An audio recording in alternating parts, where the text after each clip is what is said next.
I don't want to be another talking head trying to tell you what to think about what. I've had a mission in mind for a long time. Many, many things wish for me to say them. What to say. I think it's better to wonder, don't you? What to wonder, and why wonder that? How to frame information so that it can still be wondered at with a true sense of wonder and great mystery. All the information I got from somewhere. Everything I want to say has probably been seen and said before. As a matter of fact, it's all been said before. So why bother? What's new about this? The frame. It's the context. It's a holistic approach to what we can all see, but maybe have never put into the same frame. Because that changes the composition. And now the story is something else. The frame is the platform, the stage, the world within the context that informs the elements of their purpose and congeals the sum of the parts. Since it's all applicable to the world as a part of a larger and smaller course of designs, let's put it in some frames. It should be fun. Magic is intention. To say that it's the placebo effect is a vast underestimation of its power and yours. To say that you can believe yourself into wellness is a dangerous misnomer. It's an underestimation of the danger's potential and an overestimation of the power of sheer will. You can intend it. You can sit with it. You can believe it. But until some action is taken, this energy is merely idle in wait. That's not to say that it isn't power, or there isn't power in belief. There is. And it's not to say that intentions aren't powerful, because they are. These are the seeds planted for action. What is believed will dictate the action. If any healing is to occur, action must be taken. So, I want to start looking at this in parts. First, I'd like to look at ourselves in a cross between magic and science. I would like to look at us as a new type of species, and at the same time, the same old kind of species. I would like to look at us as Humagnets Electricum. It should be fun. When something abnormal shows up in an individual's work, we see said abnormality as an artist's metaphor. When we see something carried through multiple works relative to a specific area or time, we can presume that that something was such a tangible presence, so impactful, that many individuals felt the pressing need to document it. These impactful presences can be so abundantly used that they become implied symbols. There are innumerable symbols in the world today, including the letters of our own written languages. When a symbol is applied to multiple meanings, its origin becomes lost in translation. We see them, we use them, we don't remember why. Triangles are often used for safety warnings because triangles imply a secure, balanced foundation. The triangle was preferred compositional shape of the Renaissance. Variations of triangles and types can be used as ley lines in perspective drawing. 3 sides, 3 angles, best out of 3, 3 strikes you're out, 3rd time's the charm, holy trinity, there is 3. 3 is the magic number. What else do we see? We see flowers and crosses, fish and birds, the sun, moon, and stars, logos and graphics. We love to wear our symbols of ourselves on our clothes and cars and houses. We tell our stories through our adornment. We express what we see of ourselves on our walls and shoes, what we value of ourselves and our style. We have always done this. This is a part of who we are. There are symbols we can't equate. Icons so far removed from their origin we dismiss their authentication. We see them now as a graphic or logo. We've passed them through a game of telephone so long that now what is heard resembles nothing of what was said. The thing that's striking is that the exact same symbols can be found throughout the ancient world, accompanied by similar stories, all assigning the same attributes to the same symbols to the same stories. And what's even more staggering is that the evolution of these symbols and the themes coincides globally and verifiably with geological occurrences. Have you ever gotten so caught up in a thought of a song while driving, you actually felt the feeling of that song, and then suddenly that song shows up on your radio? I've noticed Pandora Radio is amazing at this, saying just the perfect thing at just the right time. Pandora's algorithms are so in tune to mine, I silently dare her to play songs, and she will frequently acquiesce.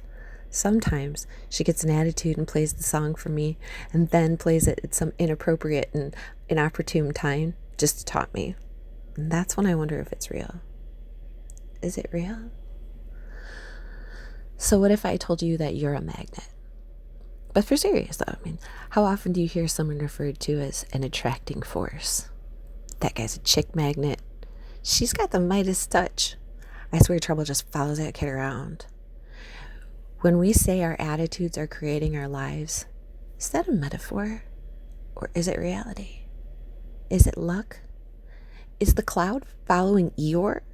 Or is he dragging that cloud around with him? When we think of ourselves in parts, our bits, the animal, vegetable, and mineral that is human in this big electric field of Earth and solar system and galaxy, how do we describe our interactive makeup? We are essentially iron-laden sacks of salt water with mineral conduits conducting electromagnetic impulses through our systems to activate us. Wouldn't it then stand to reason that we are conducting interaction on an electromagnetic level with all the charges that we come in contact with?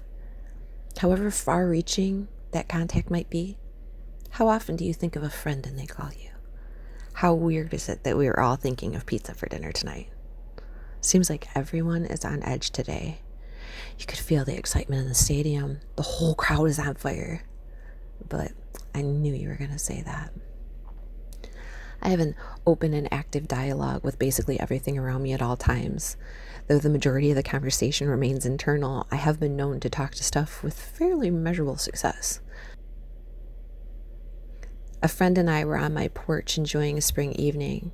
I was explaining to her the who, what, when, and where I'd sent sections of my book and expressing some hopes and fears, and just as I'd finished the sentence, I hoped to hear back from them about it soon, a bird flew up in the front steps right between us by a little less than a foot and slammed itself right into the front door.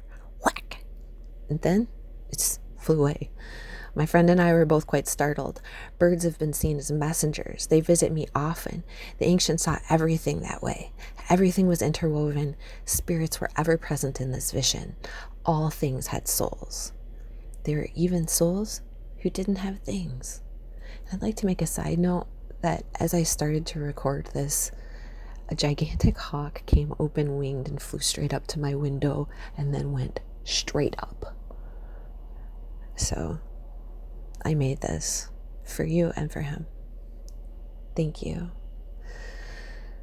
It is well known and documented that birds and fish use magnetic frequencies to locate mates and navigate their spawning sites.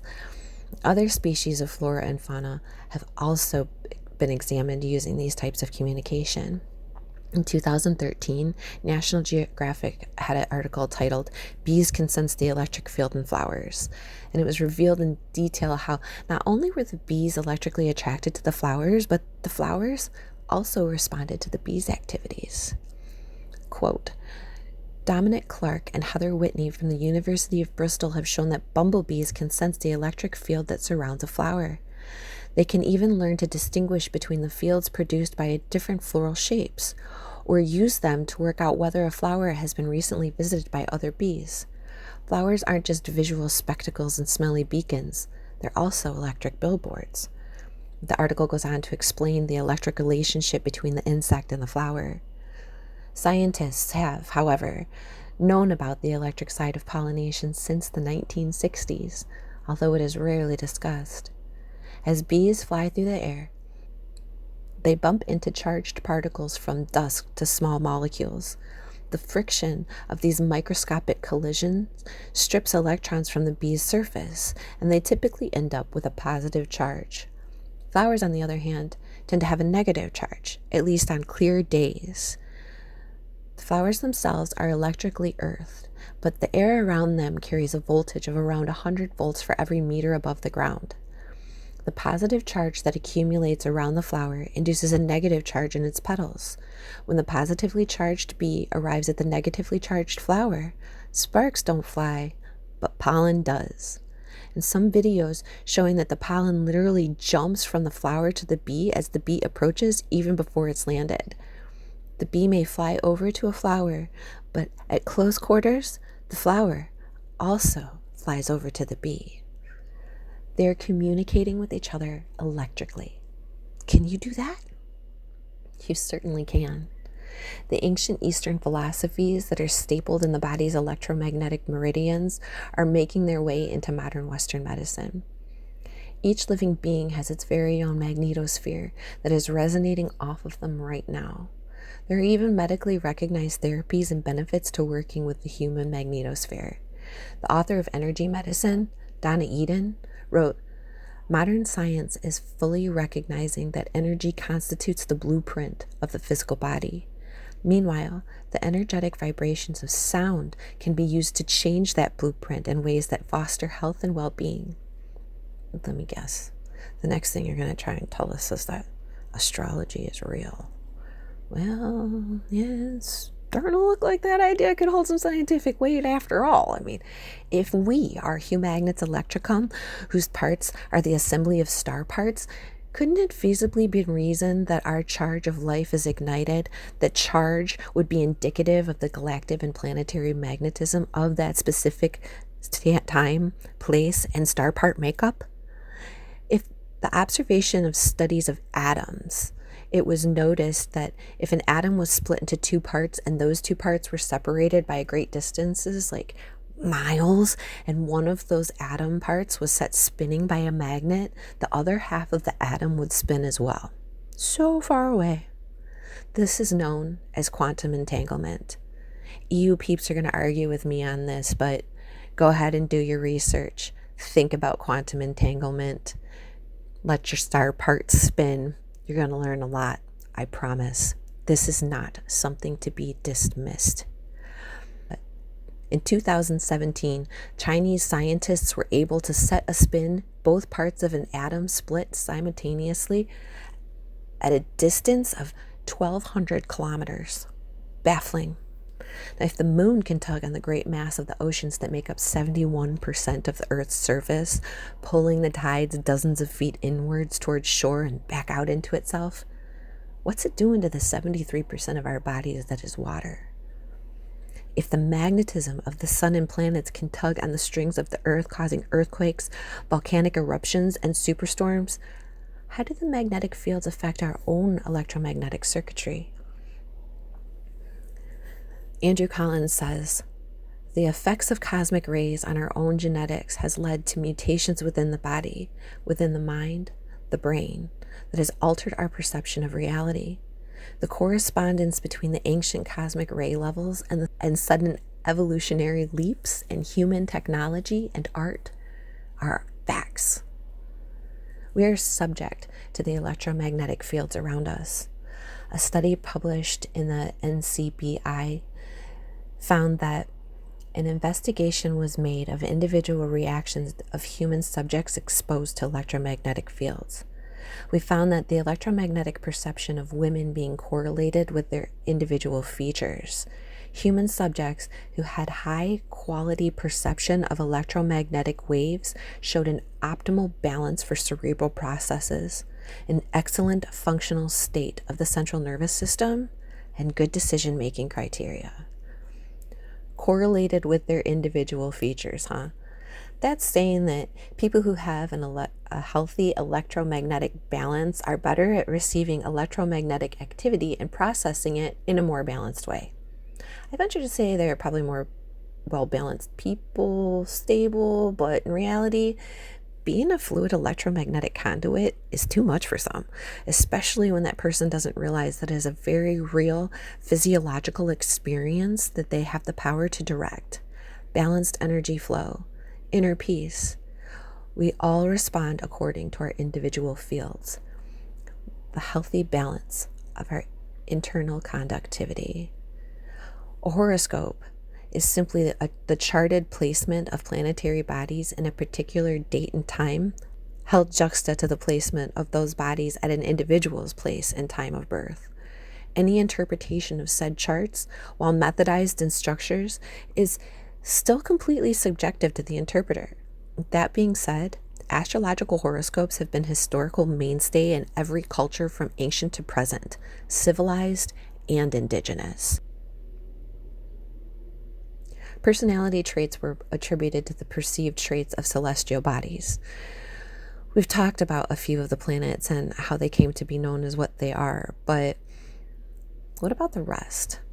The entire sphere of space around us has been charted out in accordance with the placement of constellations. Facing outward along the circumference of our orbit, we see 12 starry figures surrounding us. These figures are known as the zodiac. Each Earth year is divided into 12 30-degree sections for each zodiacal number. Each of those are ruled by a planet. Each planet also has a house, which represents different aspects of life. Venus rules the house of social, romantic, artistic harmony, while Mars rules the house of action, desire, self, conflict, initiative. The constellations that make up the zodiac are spoken of as if they're extended family, much like saying, "You're so much like your Aunt Sue." Saying, "You're a Virgo," simply is a reference for a particular personality trait. So, say a chart in Western astrology puts Mars in the 3rd house of communication. The risk of becoming aggressive in speaking becomes more apparent. Maybe another day would be better to discuss a matter. Astrology was meant as a means to read the energy currents of the day and inform one on how those currents may interact with the individual's currents. Sometimes I just stare at the images of space and figures appear to me. They shine their anatomical features to me in light and shadow, then run the images through a series of photo filters, adjusting them just so until the figure is apparent to you as well. I pick at the cloud nebulae until their spirits emerge, kind of like when Michelangelo talked about removing the unnecessary stone to reveal the sculpture trapped inside. A part of me hopes that they are the spirits of our ancestors who are in a different dimension. The light that was within them now visibly present so far out beyond. Is that just a weird way of seeing heaven? Is that how the ancients saw it? The ancients' educated interest in astrology is outstanding, far beyond our comprehension or understanding today. We must consider how much truth and tangible substance this science must have had in their lives to have not only survived, but been invested in, cherished, revered, feared, and preserved as it was. Even the 17th century mathematician and astronomer Johannes Kepler did horoscopes to pay the bills and came to his groundbreaking conclusions while still under the impression that his horoscopes had real factual information. We wouldn't have his knowledge of planetary orbital behavior if so many people hadn't relied on him to read their stars.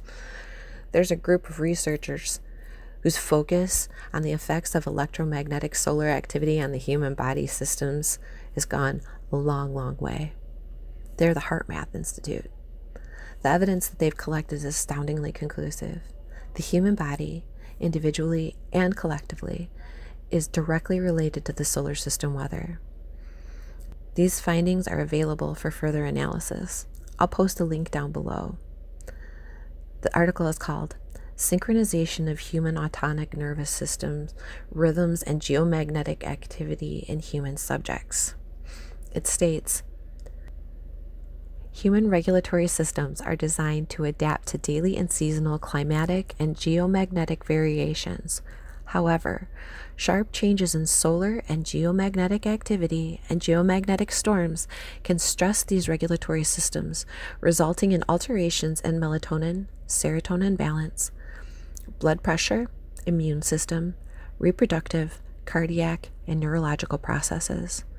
Disturbed geomagnetic activity is associated with the intensification of existing disease, significant increases in myocardial infarction and current incidence and death, changes in blood flow, aggregation and coagulation, increased blood pressure, cardiac arrhythmias, and seizures in epileptics.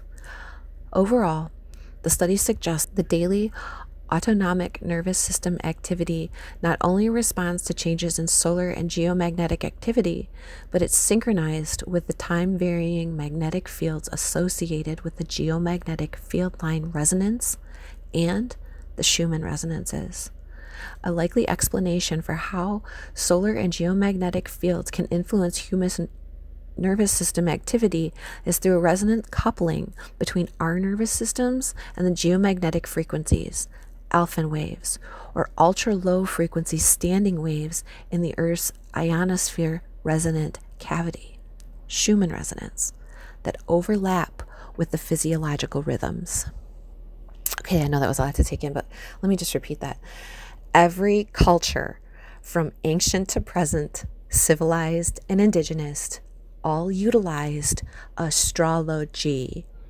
How can such a prevalent science, so universally regarded, be completely disregarded as hoo-ha rubbish by a few generations of misinformed skeptics?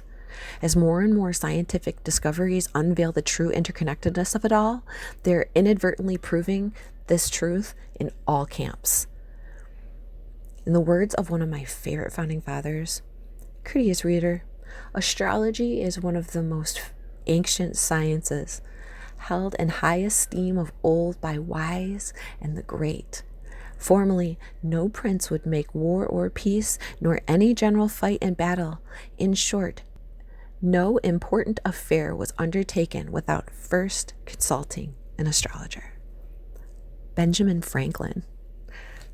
Ouch! Did that hit a sore spot? I knew it kind of would get you, but in the light of everything we talked about so far, doesn't it make sense? And that's not all. In 2017, NASA researchers announced that human technology has created a bubble around Earth, effectively barricading our planet from outside radiation.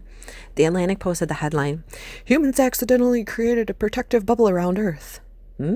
Protective bubble? I just had to know more. And Futurism.com posted an article titled, "Human activity may have caused a barrier that shields Earth from space radiation." What? It says, wait guys, another bird. Okay. The study, which was published in the Journal of Space Science Reviews under the title Anthropogenic Space Weather, was conducted by a team of scientists in the U.S. and Imperial College in London, led by Dr. Tomas Gombozi. I hope I didn't screw up his name too much. A professor at the University of Michigan and the director for Center of Space Modeling. The team reviewed the impact of anthropogenic processes have on Earth's near-space environment. These processes include VLF and radio frequency communications, which began in earnest during the 19th century and grew considerably during the 20th century. Things became more intense during the 1960s when the United States and Soviet Union began conducting a high-altitude nuclear tests, which resulted in massive electromagnetic pulses, EMPs, in Earth's atmosphere. To top it off, the creation of large-scale power grids has also had an impact on the near-space environment. As they state clearly in their study, the permanent existence and growth of power grids and of VLF transmitters around the globe means that it is unlikely that Earth's present-day space environment is entirely natural. That is, that the environment today is the environment that existed at the onset of the 19th century. This can be concluded even though there continue to exist major uncertainties as to the nature of the physical process that operate under the influence of both the natural environment and the anthropogenically produced waves. All right, let's break it down a little more for you. From an article titled, "Mapping the Magnetic Bridge Between Our Nearest Galactic Neighbors." The radio emission from the distant galaxies served as background flashlights that shined through the bridge. Its magnetic field then changes the polarization of the radio signal. How the polarized light is changed tells us about the intervening magnetic field. A radio signal, like a light wave, oscillates or vibrates in a single direction or plane. For example, waves move on the surface of a pond up and down. When a radio signal passes through a magnetic field, the plane is rotated. This phenomena is known as Faraday rotation, and it allows astronomers to measure the strength and polarity or direction of a field. So basically, we've corrupted our pond ripple. They have no idea what the effects of it are. If the Earth is a capacitor in the electric sun solar system, shouldn't we be plugged into it, if you believe that kind of thing? Did we corrode our conductor, thus insulating contact, and now all the living beings on the planet are disconnected or cut off from outer space? In the context of the electric universe, does this bubble really protect us? Out of the context of the electric universe, does this bubble really protect us? Does it hinder us Earthlings in any way? Was it the result of an ill-conceived plan of short-sightedness? A faux pas? Or did they mean to unplug us? Whether it was intended or not, what is the reality of the situation? What happens if we plug it back in? If it's all repeated, and it all turns out that this is an expression of an atom, could we maybe possibly be electrons? We need grounding and feel incomplete or inadequate unless attached to others. Aren't we at our finest when we are one of many things that feel the net that is everything and attach ourselves to it?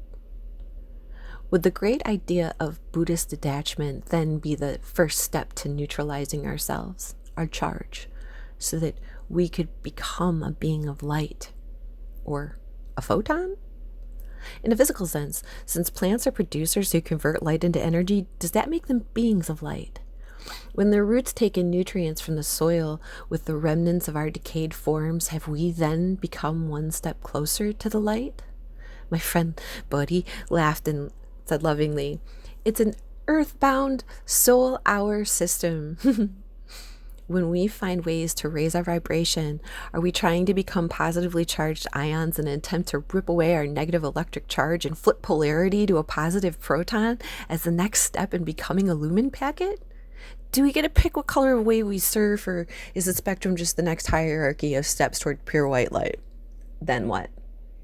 My question is, if we are attached electromagnetically to the outer celestial bodies via quantum entanglement or astrology or electromagnetic fields, however you want to call it, was the change in paradigm set for 2012 the part where we cross the galactic current sheet and the rest of the spin of our particles are now able to shake free from the negativity of our bonds?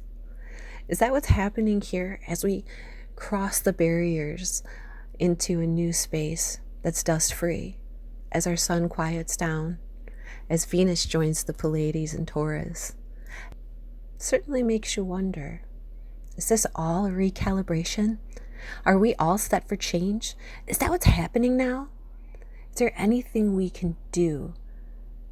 If there's nothing we can do to shift in the galactic energy, how can we use it to shift ourselves into a higher form of us?